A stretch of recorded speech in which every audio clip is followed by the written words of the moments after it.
Shared responsibility, why workshop success depends on everyone playing their part. Join passionate automotive trainer and coach Andrew Uglow as he examines the common technician complaint, the breakdown of shared responsibility in modern workshops. In this episode, you'll learn why workshop success requires both technical excellence and emotional intelligence, discover how to create accountability without blame, and understand why technicians and management must share ownership of outcomes. Along the way, you'll hear stories about the automotive industry's complexity and how it demands a new approach to teamwork, and why the old us versus them mentality is killing workshop profitability. I'm your co-host Anthony Pearl, and this is the Frictionless Workshop Podcast. Let's get cranking. Andrew, here's my favorite quote that you hear it in all jobs, and maybe it's because we're getting a little bit older, but there's no good people anymore. But that specifically in an area that is quite technical, and with the scale of development that happens with cars and managing everything to do with them these days, there's no good people anymore.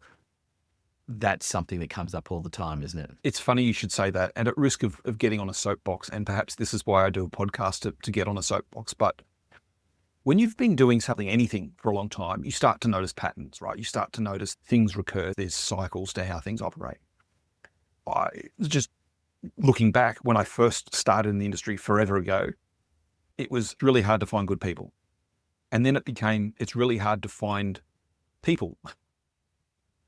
And that's what we were hearing from management. That's what we're hearing from workshop owners. That's what we're hearing from industry bodies. It's really hard to find good people, or it's really hard to find people. Now I'm hearing this from other technicians. I like the people that I work with are peanuts, really not very good. I can't use the exact words because language warnings on podcasts, but they have a lot of opportunity to improve. And I question whether they should be in the industry at all, let alone are they employable? It feels like a Monty Python skit. It's not what it was in my day. Exactly. But this is the thing. Like if it was one person, I'd just go, okay, well, you're just really unlucky to have got a bad dude or dudette in your workplace. But when I start to hear again and again and again from foremen, from technicians, we've got insert person, and they're useless. They're absolutely useless. I end up fixing all of their problems. I end up spending all this extra time. And I go back to the other things that we spoke about. I'm not getting paid any more to fix their problems. I'm not getting any recognition because of all the things that I do. So you can sort of see that these are recurring loops and cycles within cycles.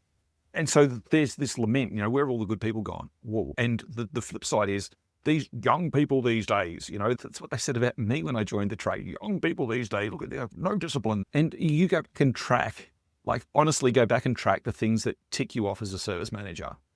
What are they? Okay, so we've got mistakes technically. We've got lack of attention. But we've also got, they didn't turn up. They didn't ring me. Like all of these basic human skills, they just disappeared at lunchtime because they were stressed, because mental health, because the war in Ukraine, because global warming, because who knows? We have rules in how we operate. And these people don't seem to fit within these rules. They don't seem to hold the same values. They don't seem to care about their reputation. They don't seem to perceive the world the way that we perceive the world. And so this whole idea that plays out for that at a management level, but when we look at this through technician lenses, this guy's getting away with everything. He does this, he doesn't do that, he should have done this, da-da-da-da. I'm doing all the right things, and we're getting paid the same. Hang on a minute.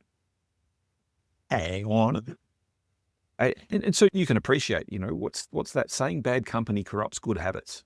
That if I have suboptimal or underperformers in my business, there is a time period at which we want to upskill them or get rid of them because they will do more harm than not having a warm body there. And sometimes, and I know businesses that do this, I just need a warm body.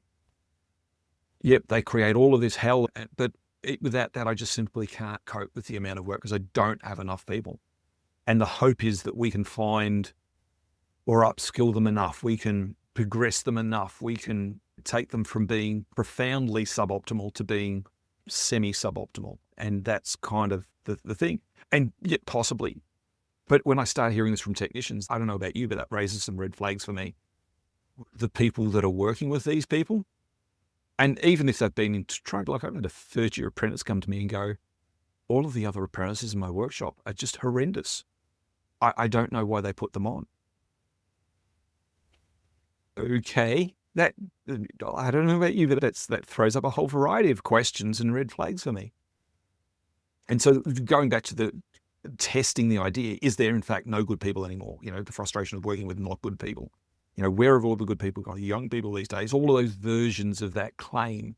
Is it true? And I'm going to go, yeah, it's true, without question. Don't just have a skill shortage in terms of the number of people available. The people that we have also don't have the skills. So we have, if you like, we have a people shortage, and we have a skills that people don't have shortage or issue. And so it's a two-part thing. And so is there a drop in quality of talent in the workshops? I'm going to go, yeah, there is. And you take that idea and then you layer over the non-incremental, the massive exponential change in technology that's come through cars. And even if you go back 10 years, what's changed for plumbers, what's changed for carpenters, what's changed for, air conditioning techs, what's changed, like, sure, there's changes, but nothing like the automotive industry has seen, like nothing at all. And so not only do we now have people that perhaps don't have the people skills, don't have the values, don't have the comprehension, if they've come from another part of the world, perhaps they don't share the same ideals and the same concepts of what's acceptable and what's not for us. And we see that a lot too, that it's not just a people clash, it's a cultural clash. And that's a whole nother kettle of fish, right? There's a whole nother level of skill. If I'm a manager / leader, how do I lead through that? We have that, but we also have the change in technology. And I'm, again, automotive, tragic, automotive life. I had the benefit of seeing this incremental change. We went from cars being largely mechanical systems to with a few electrical circuits, lights and charging systems and spark ignition and stuff, to cars being an entirely networked vehicle, highly networked vehicle with a few mechanical components. Yeah, we still got brakes. Yeah. We have an electric motor now that does the push. Hopefully we still got brakes. Yeah, absolutely. That's a trivial detail. We have mechanical doors that still open and close. They aren't curtains or force fields or something that keep us in the car. We haven't gone that far yet. But there's a few mechanical things in the car, but it's now an electronic device with a few mechanical bits. And so I've seen that change gradually over time. But for people who step into the industry today, that's like drinking from a fire hose. Wrapping your lips around the end of that nozzle and turning that hose on high. It's a lot of information to get down in a really short space of time. And so that just compounds what the individual is experiencing in trying to find their feet in an industry and underperforming while they do it. The Frictionless Workshop podcast is brought to you by Solutions Culture. For details on how to get in touch with Andrew, consult the show notes below. And don't forget to subscribe so you don't miss an episode. Now, back to the podcast. They're being trained on a completely new way of doing things and a new type of engine. So their experience is always going to be different. So they're not going to make them like they used to because they can't and they shouldn't. Right. And so if we dive into this and we start to look at things a little bit deeper than the surface level, and usually this is expressed in frustration. I've got to fix up all this person's screw ups. I'm constantly holding their hand and wiping up after them. There's two big chunks that are at play. The first chunk is the environment that they're working in. People respond to the environment they work in. And if I've got a suboptimal environment, if I'm applying financial management methodologies to humans, I'm never going to get a good result. I just can't. It's not possible. So I need to have leadership. I need to have an environment that is suitable for humans, suitable for people, that considers those people things. Sure, I have to make a profit. Don't get me wrong. They're parallel. But I find that the environment that often these people find themselves in is not useful. It doesn't serve, it doesn't help the business, doesn't help customers, and certainly doesn't help the individual. The second element is the reality is that people today aren't the same. They just aren't. Different culture, different world. Like we talk about people being tech dependent, as in technology dependent.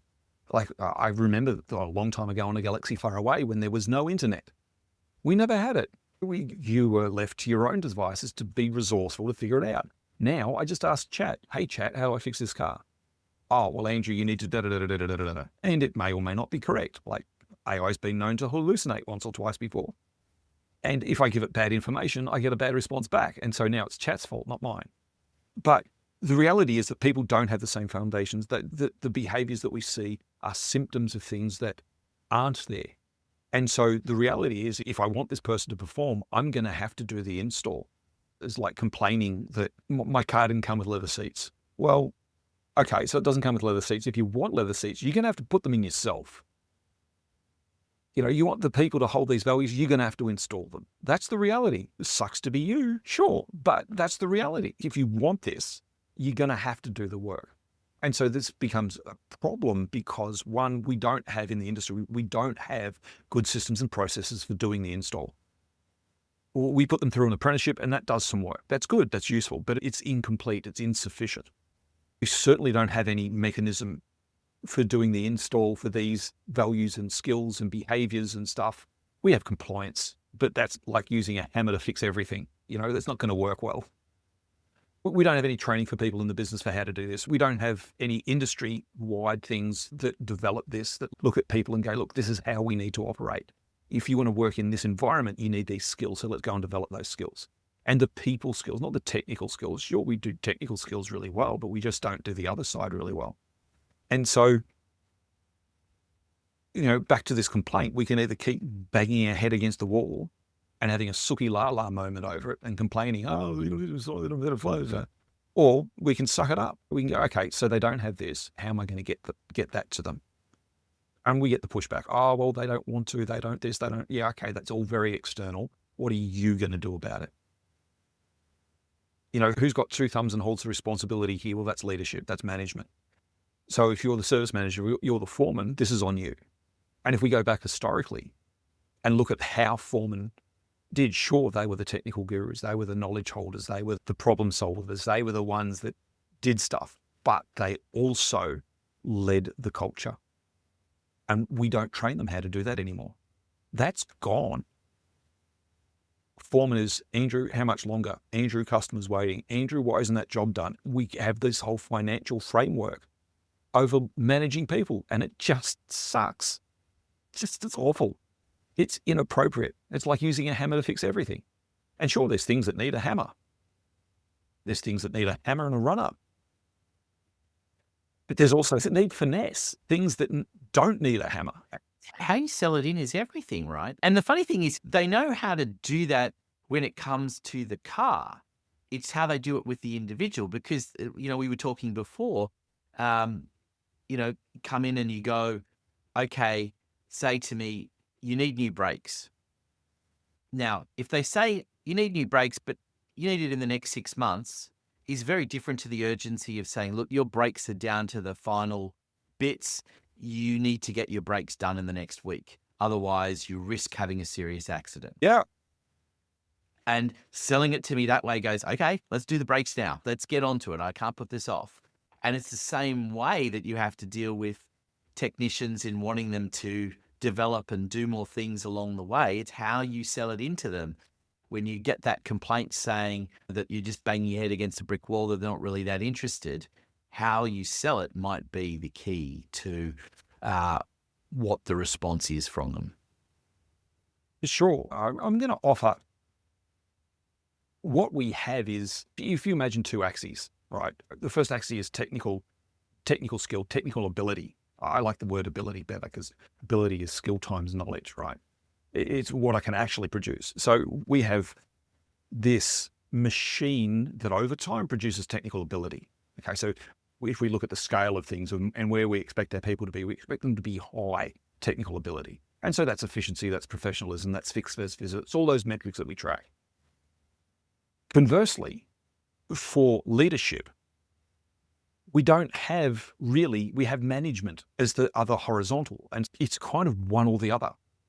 We have high management skill or high technical ability. And if we zoom in and go back to the idea of, well, who's responsible for this? Sure, it's the management, without question. Management of the business, management of the workshop, without question. The buck stops with them. And, well, what have they put in place to do this? Because the service manager's got 1,000 different things to manage and putting out fires and doing all the stuff that they do. Well, what system have we got in place to look after this? And there's some stuff and there's some leadership that we see coming through. And I go, 20% of businesses do this well, 80%, not yet. I go back into the piece that's missing in all this. The piece that's been overlooked in all this is the foreman. Who has the face time with the technicians? The foreman. Who has the influence with the technicians? The foreman. Who has the ability to do the install of the values and the behaviors and the methods and the way we roll the cultural things? Well, that's the foreman's job. Sure, they have the technical responsibility as well, but we've never trained them to do the people part. We've never given them people ability. We've given them technical ability. We've never given them people ability. And so this is one of the things, like I feel like I'm on my soapbox all over again, but this is one of the things that confounds me is why haven't we trained our foremen on how to do this? Okay, we expect high technical ability. Yeah, great. But that's not their role. And that alone is not their role. And using them for that is to underutilize them. The reality is we should be teaching them to how to influence people, how to deal with the human side of things, how to install values, how to install culture, how to install professionalism, how to do micro-learning. So that, and again, I get back to the idea that I get feedback from foremen. I've told him again and again and again, okay, so you keep telling him, telling isn't working, what else should you do? And they look at me blankly because they don't have anything else. No one's explained to them, this is how you install information into someone who doesn't have it. They don't have a framework for that. They don't have a tactic for that. They don't even have good practice for that. We just get out a hammer and start banging. And we're surprised. And how often is it people just keep explaining the same thing in the same way? And that's not going to make it any clearer for someone who doesn't know. You have to change your approach to how you're delivering that information and the explanation and the information that you make available to them to be able to learn. Otherwise, you're just repeating. Right. And I go back to, what's your goal here? Like, really, as a business, what's your outcome? Are you just there to make money? Well, we've been doing that for decades, and look at the state of their people. And I think that we need to perhaps have a good hard look, and this plays right up and down the idea of leadership, is have a good hard look, because if we don't take care of people, no one else is going to. We can't expect people to come into our business with all the pieces that we want them to have, because that doesn't exist anymore. And so we can sook about it and go, oh, this and all that, and we can cycle through people. We can invest $1 million plus a year on staff turn if we want to. Or maybe we could invest less than that and start to work about developing the people side of things and make that part of people's KPI. Hey, look, Anthony, we want you to learn how to manage people. We want you to learn how to install culture. We want you to learn how to do micro-learning. Anthony, we want you to be able to manage customers as part of your role as a senior tech or a foreman or a controller. Andrew, we want you to be able to lead millennials well. Let me show you how you do that.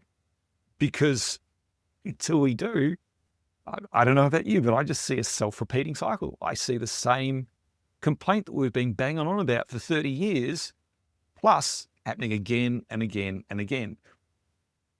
I mean, I think if you were to jump in a time machine and go back 30 or 40 years and you were to have this conversation with them, they'd probably be saying exactly the same thing. Oh, we just can't get good people anymore. It's a story that we've been telling for so long that it almost becomes compulsory to tell the story rather than to address the problem. It's easier to have a complaint than it is to, what is it? I must do something always achieves more than something must be done. And so I've taken this very personally, Anthony, just as we wrap up this idea. This is not a small, trivial thing for me. This has been burning my butt for years. Like, how do we solve this problem? How do we get around this? How do we facilitate outstanding financial performance for businesses when all of the things are tightening? Because they are, like, pick one. This is what I'm saying about automotive. If you can be successful in automotive with everything stacked against you and still be successful, what can't you do?